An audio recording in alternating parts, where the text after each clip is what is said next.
Hello, this is a special video for my friends Phil and Joan, who have been so instrumental in arranging for the Philadelphia Orchestra to play in Princeton, New Jersey, coming right up on the 17th of July. And I wanted to give you just a special gift of, maybe we call it Conductor's Corner, or a little bit of insight into the music on this program. Things that you won't read in the program notes, but might be fun to know. So to prepare for this, I've sent you by email 3 pages of diagrams. So you need to print those out before we talk.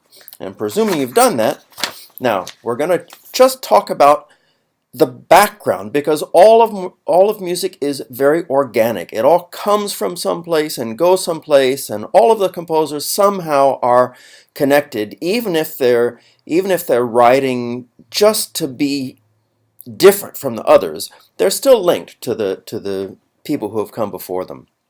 So we're going to call part 1, Carl Maria von Weber is born in the classical period as defined by Haydn and Mozart.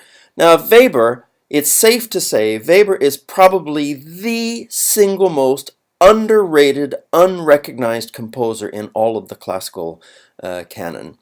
Carl Maria von Weber, his dates always astound me when I go back and remind myself of when he was born, when he lived, and then look at the music he wrote, because the music he wrote really sounds as though it should have come about 50 years later, and it sets the stage for everybody who's going to come after him.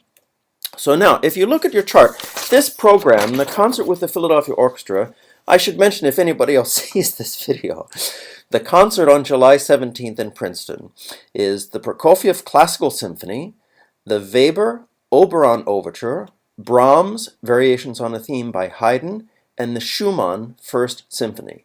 Now, all of these pieces are related in some way, and there's a very strong connection with Haydn on this concert. So my chart, it begins with Haydn at the top. Now, Haydn had a brother named Michael. You're never going to hear anything by Michael Haydn. It's a shame, but Michael Haydn was a very gifted and respected composer, but he's totally eclipsed by his older brother Franz. Michael Haydn is going to become important when we get to page 2, important for our purposes. Page 1 is just setting the stage for Weber to arrive on the scene. So what came before Weber? The classical period, Mozart and Haydn's heydays. And you can see from the chart that Mozart and Haydn, they had a mutual admiration. They had real love and respect for one another. They knew each other. They were friends. In fact, when Haydn left Vienna to go to London, Mozart cried and cried because he thought Haydn was so old that Mozart wasn't ever going to see him again. Well, the part about Mozart not seeing him again, that's true. But it's because Mozart died, not because Haydn died. Now, if you also notice, here's another little, just a local fact for Princeton, because for those of you who don't know, Queen Victoria's pet turtle lives in Princeton, and in fact, just sort of around the corner from where Phil and Joan live. Now, that turtle hatched in 1800. So this is now 2013. The turtle is 213 years old. Looks good for 213. And as you see from Haydn's dates, Haydn lived until 1809, and he was in London right after 1800 for a few years. So it's very possible that Haydn met the turtle that still lives in Princeton, New Jersey. Okay, back to the past, but there's another link. So to understand, first, there's a real connection between Mozart and with Weber, because Mozart, he knew the Weber family. This gets a bit confusing, which is why I put the chart. There are 2 Weber brothers. They're both named Franz, but one is Franz Friedlin and the other is Franz Anton. Now, Franz Anton was Carl Maria von Weber's father. By the way, the von is just made up because his father wanted the family to be recognized as being more important. So he added the von Weber, but it's Carl Maria von Weber. Now, before Weber was born, the older brother, Franz Friedlin Weber, had four daughters, three of whom were very gifted sopranos. And you can see from this chart their names were Josefa, Aloisa, Constanza, and Sophie. Mozart in 1777 was making his way to Paris, and he stopped in Mannheim, where this branch of the Weber family was living. The father was a violinist. They took in musicians. Their house was full all the time. They took in musicians as boarders to help ends meet. So Mozart stopped on his way to Paris. Well, now he sees there are three daughters here. At the time, they're aged 19, 17, and 14. Mozart falls in love with the middle of them, Aloisa. He stays there for 5 months. He stays as a house guest for 5 months. And it was very clear that he was infatuated with Aloisa, but she rejected all of his advances. She for some reason, didn't want anything to do with him. Now, Mozart kept up this friendship with the Weber family, and in fact, in 1791, he wrote the part of the Queen of the Night in Magic Flute for the oldest daughter, Josefa. But for now, we know that Josefa is the oldest. She was tall, very masculine looking, but could sing a very high part very well. The critics of the day said, well, it was a bit crass, but she could hit the notes, and that's a remarkable thing in itself. Then there's Aloisa, the next youngest sister. She was petite and beautiful and really caught Mozart's attention. She was his love interest. Then there is the third sister, Constanza. She ends up being married to Mozart later, but she's not a musician. She's the only one who doesn't sing. And the youngest daughter, Sophie, she eventually winds up being Mozart's very first biographer. She contributes the information for the first biography that was written on Mozart. So now we're moving ahead in time. Haydn's still living. Mozart, 1756 he's born. It's now 1781. The Weber family, between 77 and 81, they've moved to Vienna. Well, then Mozart lands in Vienna. So Mozart again becomes a boarder in the Weber home, but he's furious over Aloisa being very cold towards him and rejecting all of his advances. And he even wrote a very nasty little song about how she pretends to not even remember this man who loved her. So he begins courting the third daughter, Constanza. Now, this gets very serious, and Constanza starts spending a lot of time with Mozart. So Mrs. Weber says, okay, enough is enough, and she asks Mozart to leave and get his own apartment. Well, he does. He does that.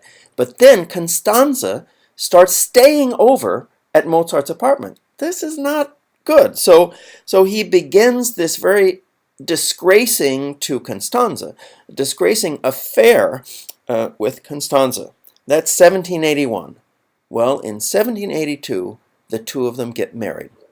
And it's really not even a matter of choice for Mozart. He writes his father because his father was against the marriage, and he writes his father and says, well, basically, things have gone way too far, and I can't undo the clock, and I have to marry this girl. So finally, Mozart's father, he gives his permission, but he's not very happy about it. So now, in 1782, Mozart and Constanza marry, and they marry in St. Stephen's Dome Church that you just saw in Vienna when we were there in April. Now that all sets the stage. So it's 1782. Mozart's going to live another 9 years, and in 1786, Carl Maria von Weber is born.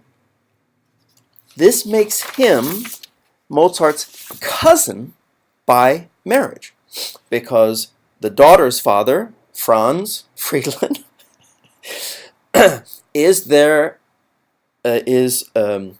Karl's uncle, Karl being fathered by the other Franz, Franz Anton.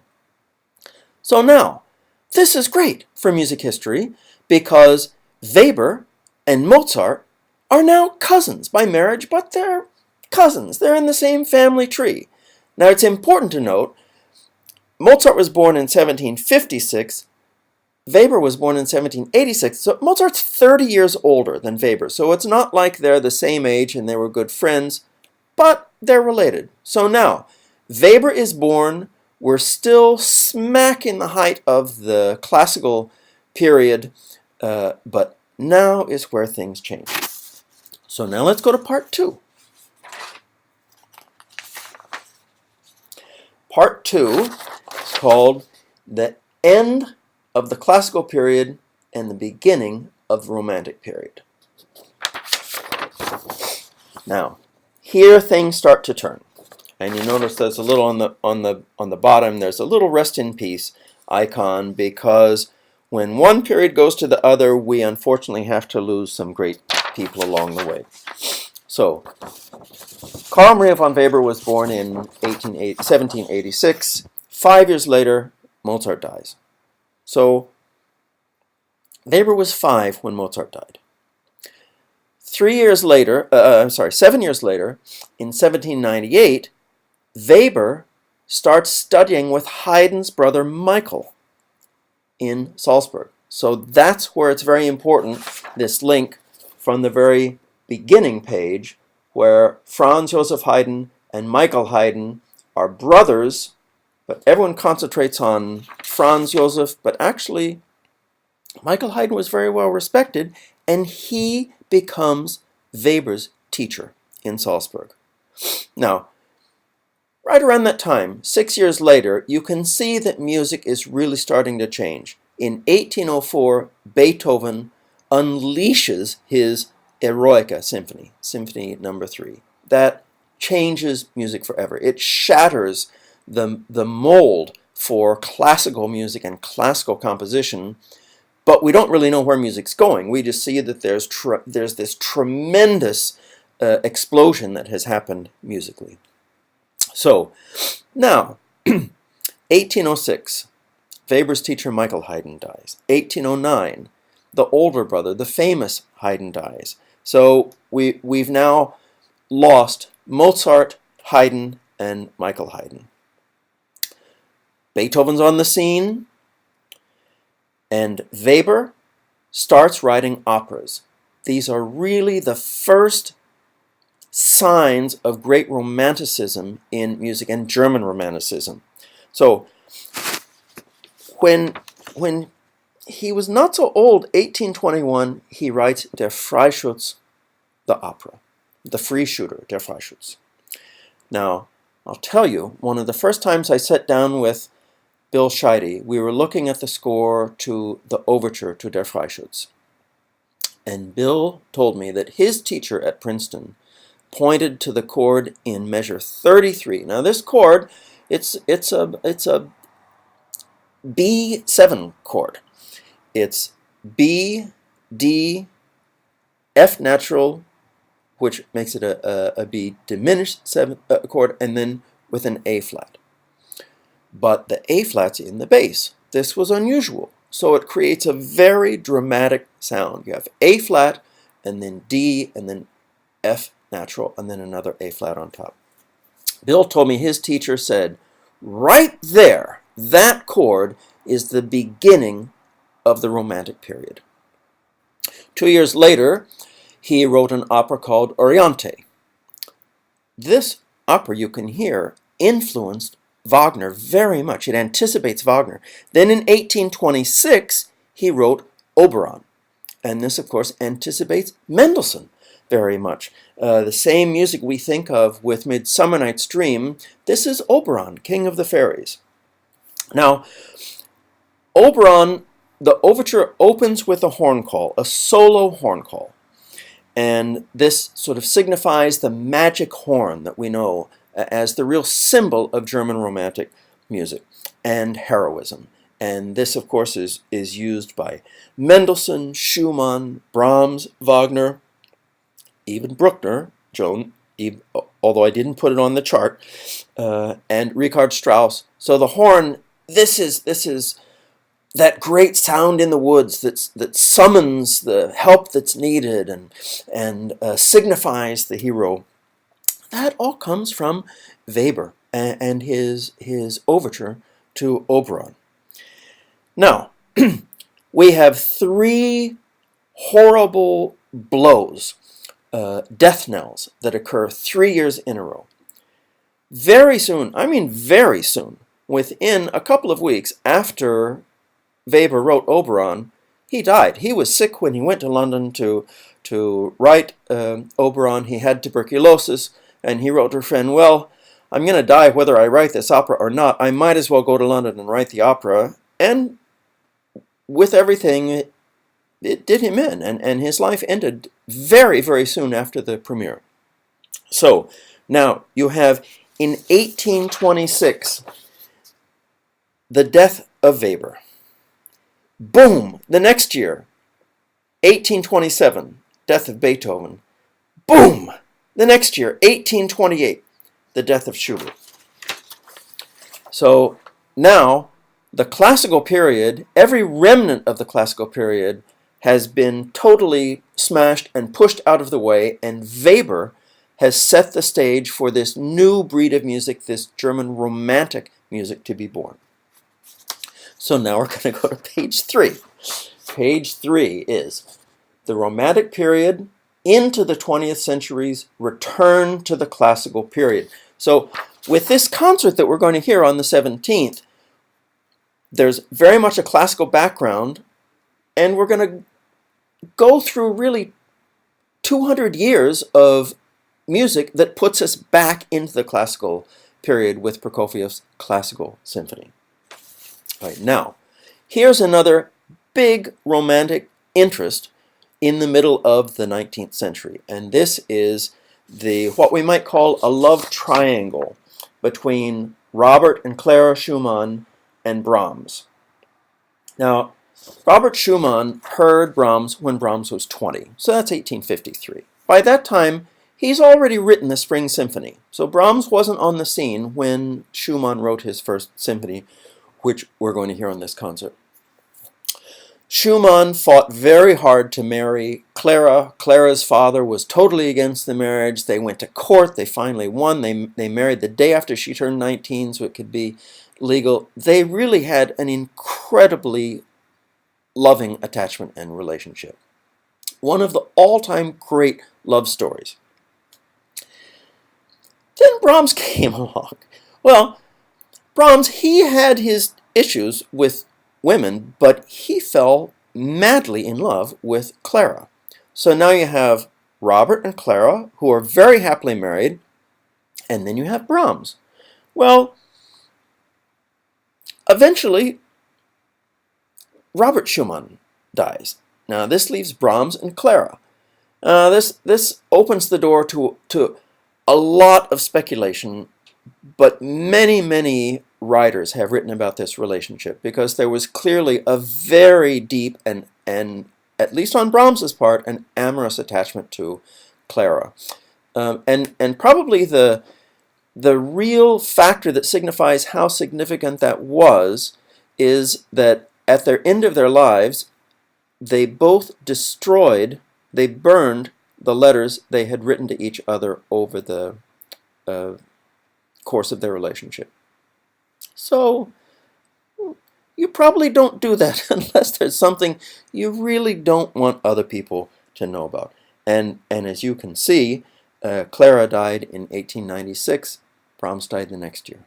So she was really very, very important in Brahms's life. So now we have a direct link on this concert between Robert Schumann, who heard Brahms at the age of 20 and essentially declared this is the next important voice in all of music and German's greatest composer.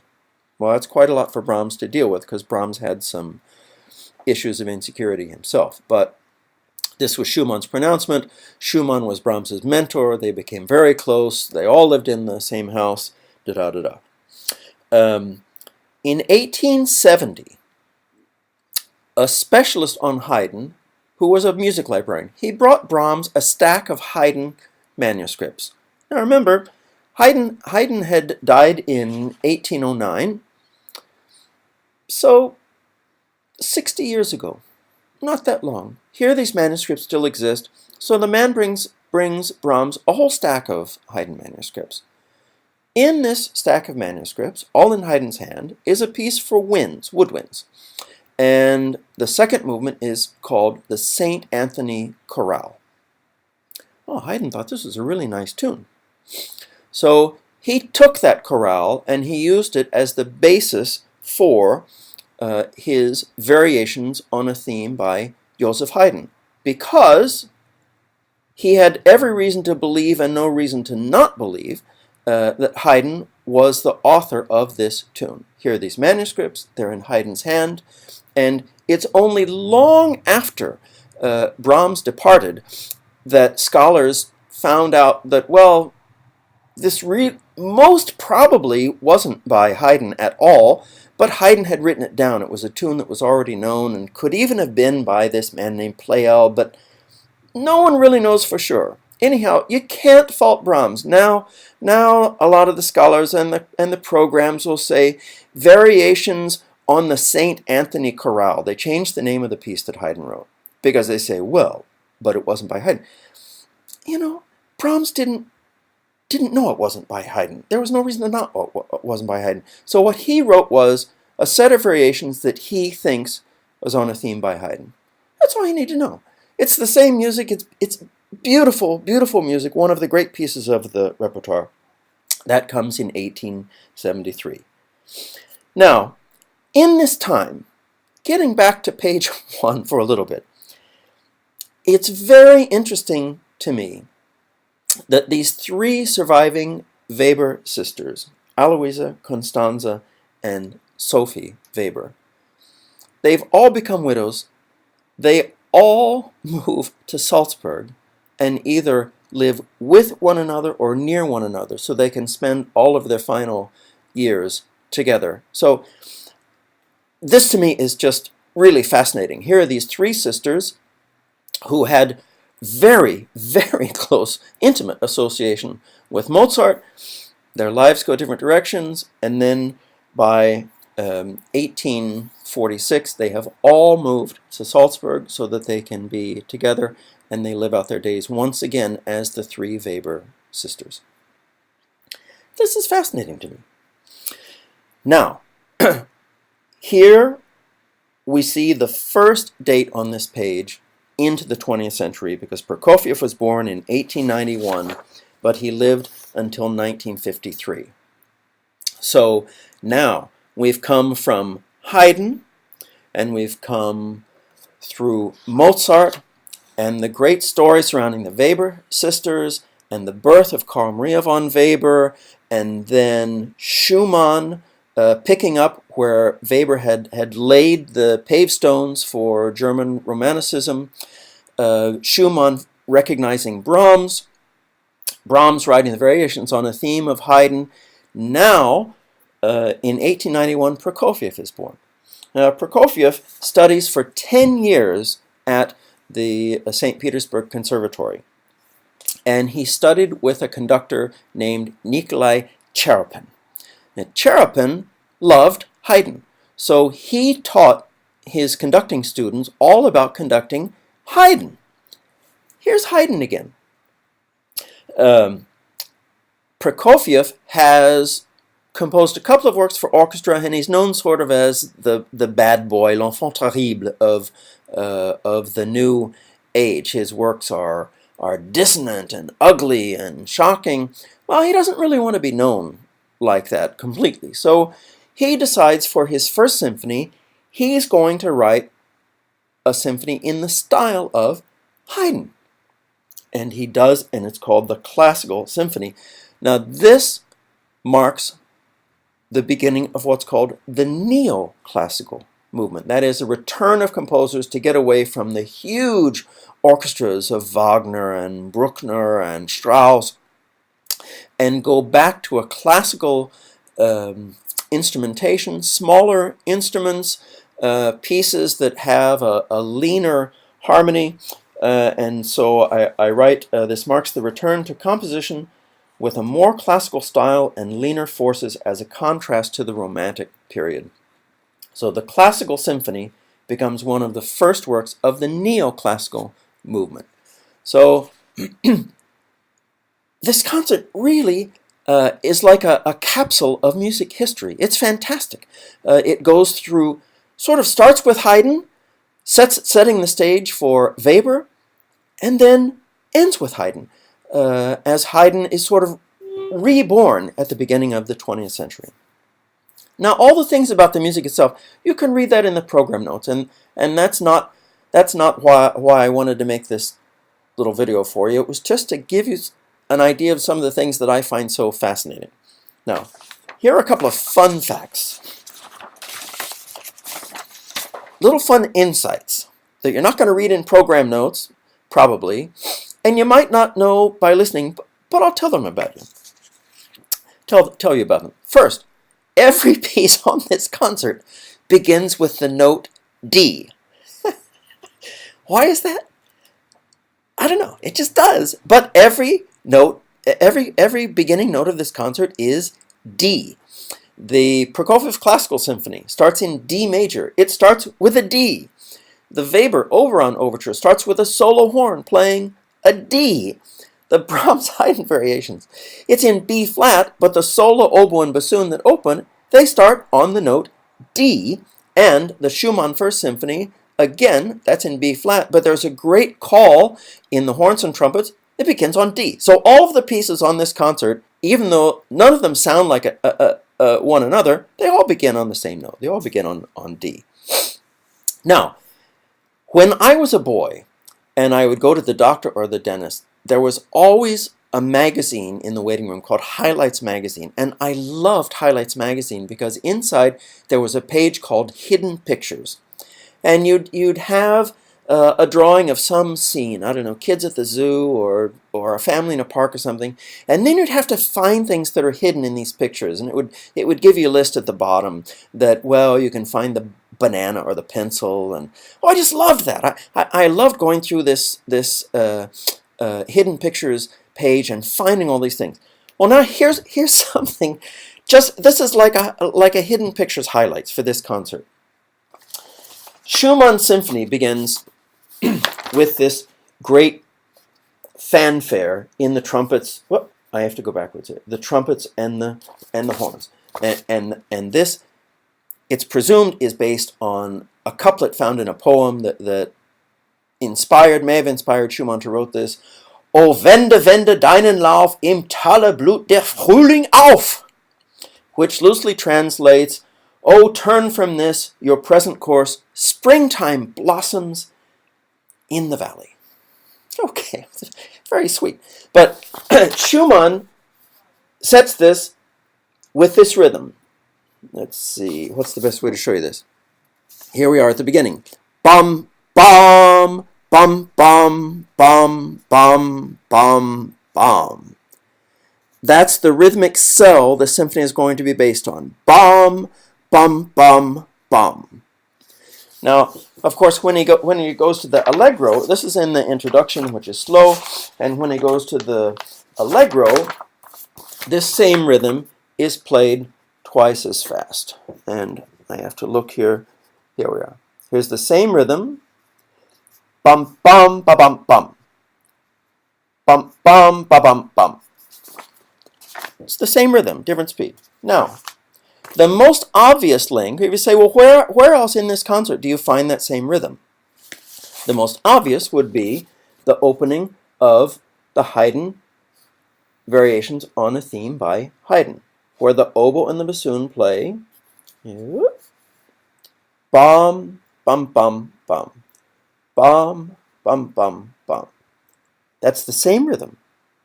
Schumann, bum, bum, bum, bum, bum. Haydn, bum, bum, bum, bum. It's the same. Now, it's a little more serious for the detective work, but you can find this same rhythm in the Weber Overture. In the development section, I'll put my finger here, you have oboes and clarinets that make this ascending line.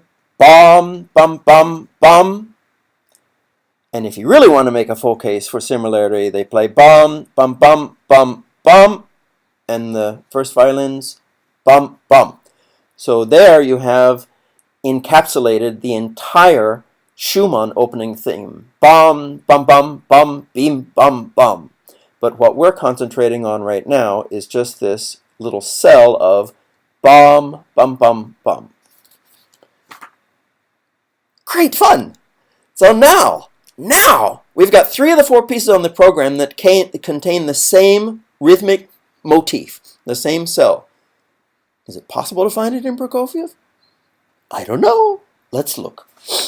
Well, lo and behold, as you come back to the recapitulation in the first movement, look at the bass line. Bum, bum, and then here it is. Bum, bum, bum, bum. Bum, bum, bum, bum. And then the same thing happens a few bars later. Bum, bum, bum, bum. Now that one's really hard to hear. It's hard to hear in the concert because there's a lot going on. There's a whole fabric that's woven going on around that. But at the foundation, there's that rhythm. So, you know, this is fun for me. I like this. I like this a lot. Does it sound the same? Well, the rhythmic pulse is the same, but of course it's a different context absolutely every time. But it can show you how a composer can use the same thing that another composer has used for different purpose and create their own work. Couple of other things. The only percussion instrument on this program, aside from timpani is in all of the pieces. Do we have bass drum? Do we have cymbals? No. We have a triangle. And we have a triangle on not only one, but on 2 of the pieces. The Schumann Spring Symphony uses triangle, and the Brahms uses triangle. Well, it's very possible, because the Brahms would have known all of Schumann's music and gone through all of the scores with him and talked.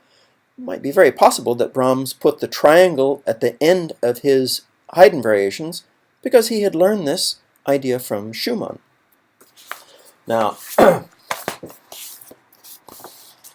I should have marked this to show you, but this is really, talk about an unsung hero in the orchestra.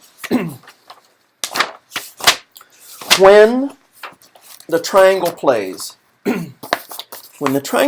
now first you have to imagine, other instruments, you know, they're going to have their bass there, they're going to bring their violin in a case. One percussionist is going to bring 1 triangle to this concert.